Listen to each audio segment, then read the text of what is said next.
Hello and welcome to Ula Tea Leaf Readings. My name is Lenor and tonight I'm going to be reading your tea leaves.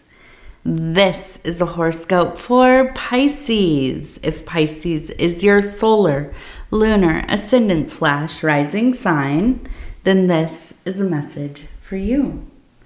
All right, let's get started. And so our card tonight is the Hierophant, or the High Priest. Okay, let's go ahead and take a look and see what these tea leaves have to say. And if you have not subscribed yet, please think about doing that. You can hit the little bell. It'll let you know when the next readings are coming out. It is free to subscribe. Okay, look at that. We have a big old goose right here. We have a goose. We have, it looks like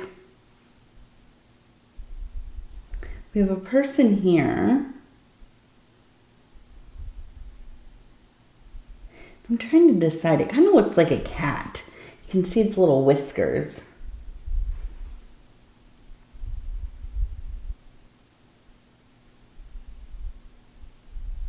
I feel like feeding the cat.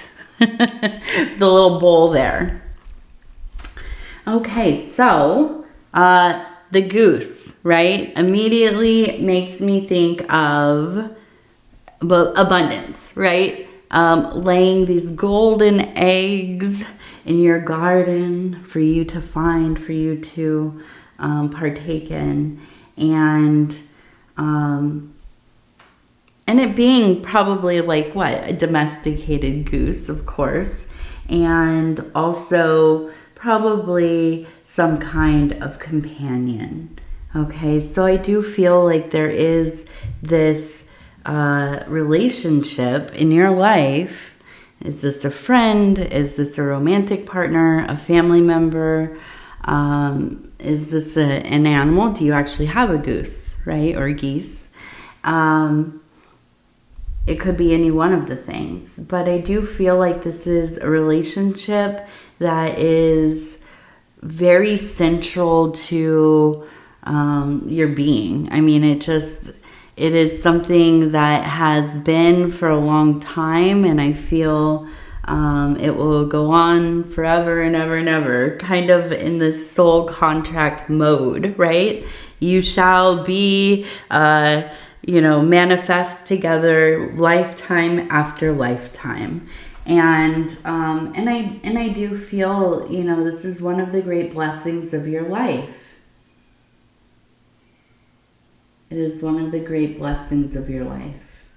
And as I'm saying this, and I'm looking at it, and I know the neck is curved, and I'm like, is this a swan?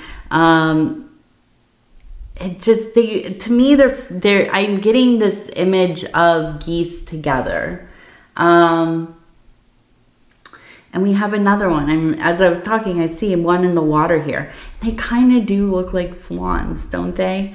So we're going to read them as geese, but also, I guess, swan energy, right? I feel that there's a sense of great love here. There's a great love, but there's also a hotness to it as well, which is true of both swans and geese. And TT's out here meowing. I know she hears my voice and she's going wild. She is. If you miss TT, I know I missed her too in the readings, but it's every time I try to bring her into the readings, because I'm in a new studio, it becomes a disaster. So I'm just I'm slowly acclimating her to being in this room, because usually it's closed when I'm not using it. Where my studio used to be in the middle of the house in a common area. So there was no keeping anybody out of it. And so anyways, they'll return at some point. It's taking some time. She's fine. Somebody on one of the other readings, they're like, why is your cat crying like that? They're fine. They're more than fine. They're very spoiled. They're very loved. They just absolutely want us around all the time. They're never really alone too often, aside from when we're running errands or, you know, taking my daughter to school or something. We work from home. Both my husband and I do. My husband's actually upstairs right now, and she could be with him, but she wants to be at my door crying. So don't worry about her. I promise she's all good. So anyways, yes, we have this hotness to it. And you know, if you know swans, very territorial, and oh boy, don't get next to their nests if they are in nesting season. They are not nice. Same with geese, right? Geese will go wild on you. Now, domesticated geese, I don't know so much about. You know, they seem pretty sweet, but I'm sure they can get pretty sassy like those Canadian geese do. So, I think that, you know, there's a fierce protective quality here. And there is, like I said, I'm thinking of just like this, like a golden egg. And we know the egg is kind of, well, for me, it's one of the most blessed symbols. And you can see I have one right there. I have a lot of eggs around my house, because it is even the origin of my own marriage. One of the first conversations I had with my husband was about the symbolism of the egg or the ovum and what that meant to us individually. And maybe I fell in love right in that moment. But yes, the egg. So this is an image, a symbol that is pretty consistent in a lot of cosmology, right? Origin stories, the beginning of all things. Where do we come from, right? And so there is an egg upon a mound, and the egg opens, and, right, this is where all things begin. And not dissimilar to like maybe the lotus, right? And so it feels like this is a place where there is a support that really encourages creativity, encourages you doing the work that you want to do, the thing that is most important to you in this life cycle. Now, this might not be your career or your day job. This might be the sacred work, you know, unless you're one of the lucky few that do, you know, your spiritual alchemy, your, you know, whatever kind of path you are on, and you are able to kind of fold that into how you make money. You know, and that is a blessed thing. But, you know, likely, you know, most of us, we do our work, and it's kind of separate from our spiritual work to some degree. And, you know, and so, I feel like in this space with this person in your life, it creates this environment for you to have kind of the courage or the time or the willpower to focus on these important aspects of your existence, right? And here is an example, right? Maybe this person is like your mom, okay? And you have a kid or kids, and yeah, you're busy parenting a lot, right? Or, you know, working to keep the house together and the bills paid, and your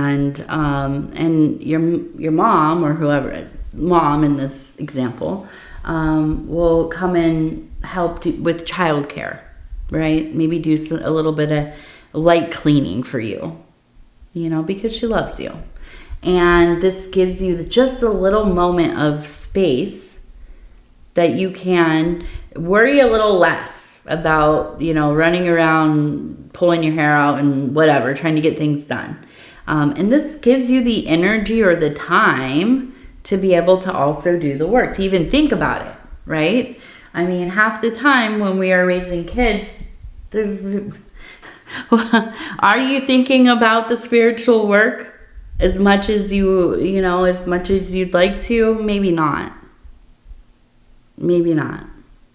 You know, you're living in the physical, practical world a lot of the time, juggling a million things. So maybe this is an example of how this relationship kind of helps cultivate a space for you. Okay? Now, we also have the person feeding the cat. And so to me, this is a beautiful symbol of you feeding your own individuality, right? Not being afraid to do the things that you want to do. Not being limited about or by your, meta perception, which is kind of, from what I understand, right? This is the concept of how we think other people think about us, right? Not how we think about ourselves, not how people experience us, but how we perceive other people to experience us. And that is a meta perception. And that can be so limiting. That can be one of the most limiting things ever, especially when we're young. You know, being worried about what people think of us, being worried about how they perceive us, experience us, remember us. So when we can kind of get past that, or, take some stock in it, but it's not a high priority, and we feed that cat. The cat is the individualist, right? The individualist. Somebody who is themselves completely, or getting close to. The cat does what it does. The cat is not going to listen to anybody. The cat does as it pleases. It is out there to kind of meet its own needs. Now, this can be a little annoying if you have cats, right? But also quite admirable. I look at my cats and, there have been times in my life where they really were my ultimate gurus. They taught me a lot about self-love. They taught me a lot about doing what you need to do to take care of yourself. And not only asking for what you need, but sometimes you have to demand it, right? Oftentimes you have to demand it from yourself. A cat, when it wants to be loved, it will come and show you, I want you to pet me, I want to lay on your lap, I want to be next to you. And when I'm done, I'm just going to get up and walk away. You can't hold me here, right? You can't make me love you. But yeah, it teaches you to seek out that love that you need from self, right? So I feel like this is an important time of self-evolution for you, Pisces. I think you really are, you're putting a lot of time and energy into developing these parts of your being. And this relationship we have over here. The swan goose. Maybe it's a goose, or maybe it's a swan. Maybe they're swans. They kind of do have the curled necks. We live near a lake here, and I've been watching geese and swans nest. And it is more dramatic than any show you will ever see. They are constantly having little dramas. It is quite the bird soap opera. And I'm definitely tuned in for it. All right. So also we have, it looks like 718 for a number, 718. We also have a 3. We have a 3 there. No, let's look at it on this side because it looks like it might be a 7. So I'm going to go with 317. 317. 718, 317. Okay, let's see.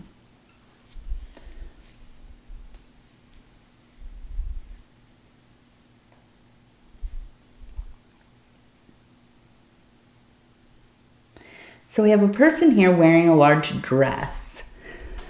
And here we have a person, I don't know, they're in like a big coat. It almost looks like these are people from the Tudor era. If you can imagine, like Henry VIII in his big puffy get up there.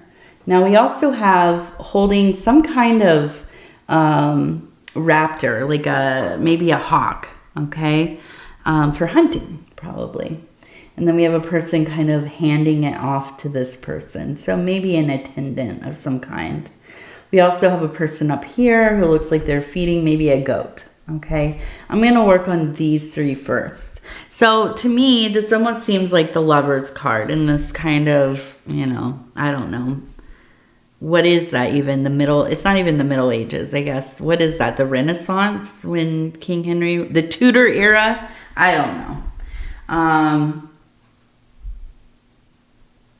I know more than I'd like about that time period, but I'm not sure exactly. I was obsessed with this movie. Let me just tell you. I was obsessed with this movie when I was a kid. It was called Lady Jane, right? And it had Helen Bonham Carter or whatever her name is in it when she was really young. And she played Jane Grey, who was queen between Mary Tudor, or I don't know what her last name was, but it was Mary and Queen Elizabeth, right, the first. And she was queen for 7 days. She was a cousin, right, and she was executed. I don't remember exactly why. So somebody else could get the throne, basically. But yes, I was obsessed with that movie. I was like maybe 10 years old. I don't know why I was so into it. But it also had that guy from The Princess Bride in it. And anyway, so that was my beginning of knowing about the Tudors.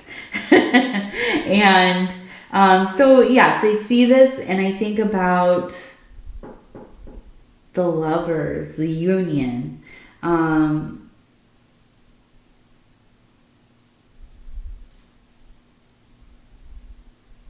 But I feel like there's just such a sense of there being an unbalanced aspect that keeps this from really coming to completeness. So we know that the lovers are a union of opposites, the kind of the chemical wedding, right? Solar and lunar energies combined. And I feel like in this situation, it's just, there's something where it just feels like there's a hidden aspect here. There's something that's not being seen from the masculine aspect. And I feel like it's almost it almost feels a little bit predatory. Because we have that bird, the hawk. Now the hawk for me usually is, or any of the eagles, hawks, falcons. These are high flying birds. These are birds that have a high perspective. They see the whole landscape. This is like kind of akin to maybe the Ace of Swords, that kind of airy, intellectual, knowledgeable energy, okay? But I feel like in this situation, it's almost kind of like very calculated movements, but trying to hide them. Having assistance from somebody else, maybe. And hoping, feeling like this is like a natural, organic kind of meeting. But it doesn't feel like it, right? It's like a setup of some kind. And also I just feel like there's not everything is being revealed here. There's an underlying conspiracy to it all, or at least like a, I don't know, some kind of motivation that, and maybe it is the motivation to be together, but it feels controlling. Right? Like trying to have the upper hand in this power dynamic. And I feel like it's like an unsavory thing. Right? It just doesn't feel good. And also I just think that there's a sense of lying. I mean, like omitting maybe, but lying, right? And that's no way to have an evolving relationship.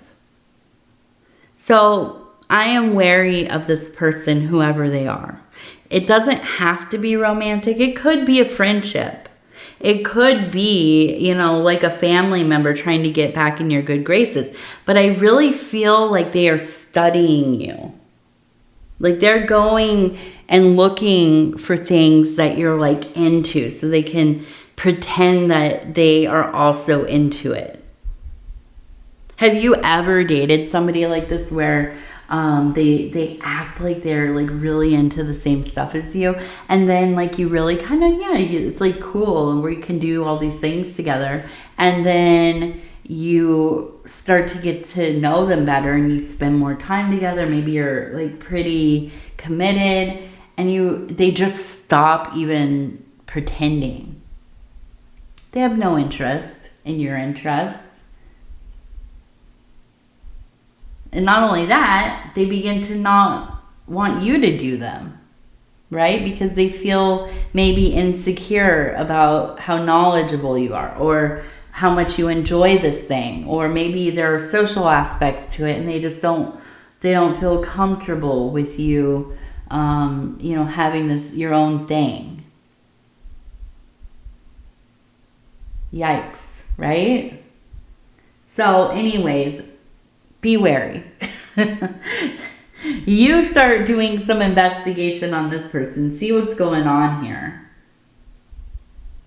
Now, as I'm even saying that, and we'll come back up there to the top in a minute, I'm looking at this and I'm seeing Nuit. So this is the mother of the sky, the grandmother of the sky, a primordial goddess, one of the early goddesses. The cosmos. She is, if you don't know who Nuit is, she is the night sky, right? With the stars. She is, she's blue and she has golden stars. She's depicted as kind of wrapping herself over, right? As kind of a dome almost. And I feel that this is an energy in your life right now that is protective, that is helping you have clarity, and also it's a gateway to endless potential. This kind of reminder, don't squander your life on things that don't feel right. If it doesn't feel right, then it's not right. Don't waste your energies trying to make something work that's not going to work.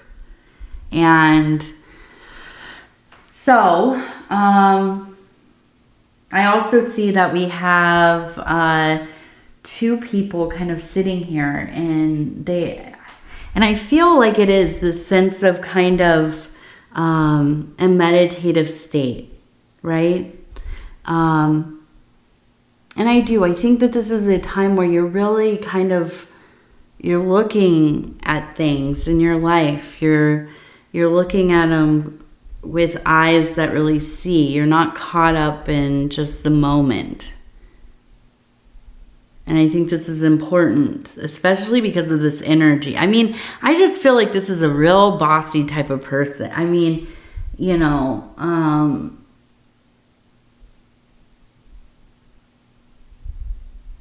I don't know, just an energy of thinking that, a narcissist, really. I think that's what a narcissist, but somebody who is also predatory and will kind of, they will, maybe a sociopath, I don't know, but will form their identity to fit yours until they've, you know, kind of lured you in.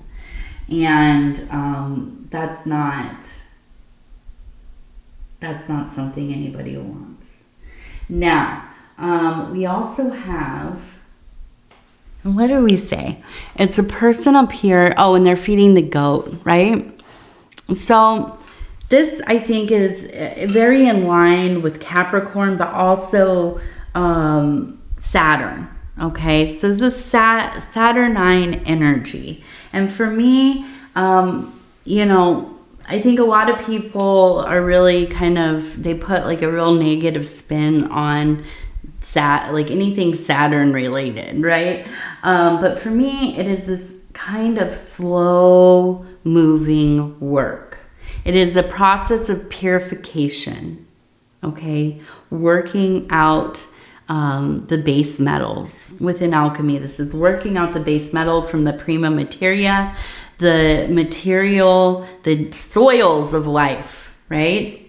Cleansing them. But it takes time. If you've ever had a garden and you didn't have like a tiller, right? You went through and you did the whole thing by hand. You used, you know, tool, like a hoe and a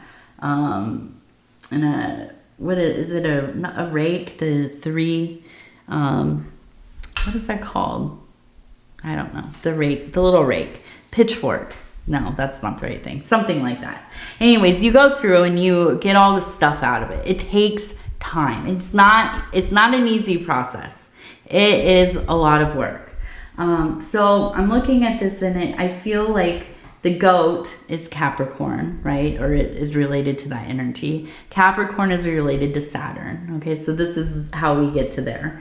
And I feel you really feeding that like work ethic you have to be doing this interior work, to be kind of readying yourself for this next part of life, okay? Getting into this new chapter and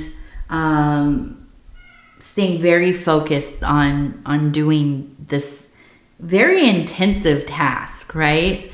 And so it makes sense why you would be in this place where, yeah, you're kind of out there looking up at that sky, and the sky is protecting you, right? The sky is keeping you safe. The sky is showing you eternity. The sky is showing you the things that you want to see. The questions that you have are being answered. And, you know, all of this other kind of the complexity of people coming into your life and having beautiful relationships and, you know, and your goals shifting and your wants and desires changing over time. It's all kind of converging here, right? And so I feel like we're on the cusp of this new time for you, a new era. Now we have a 2 and we have a 9. We also have an I right there.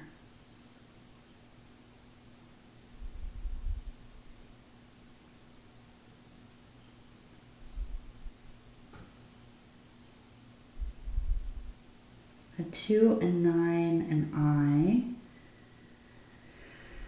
Oh, we have a pin quill.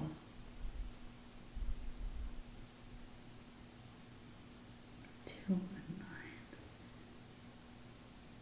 9. An eye and a pin quill. So I feel like there kind of is a call to maybe journaling, maybe keeping some documentation of the work you're doing. The pin quill, which is like the feather, right? With the inkwell, and like that old school kind of writing on the like vellum or whatever, some kind of scroll.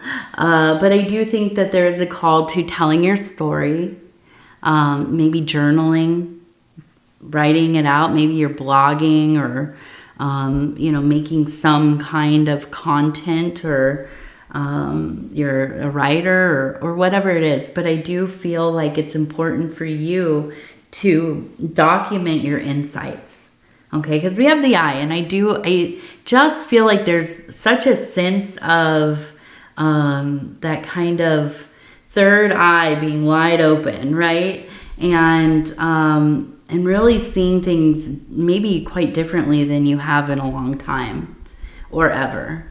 And so definitely worth keeping track of it, okay? And I think it is, when I started doing magic or becoming involved in the occult, one of the big things that everybody says, any kind of teacher is going to tell you,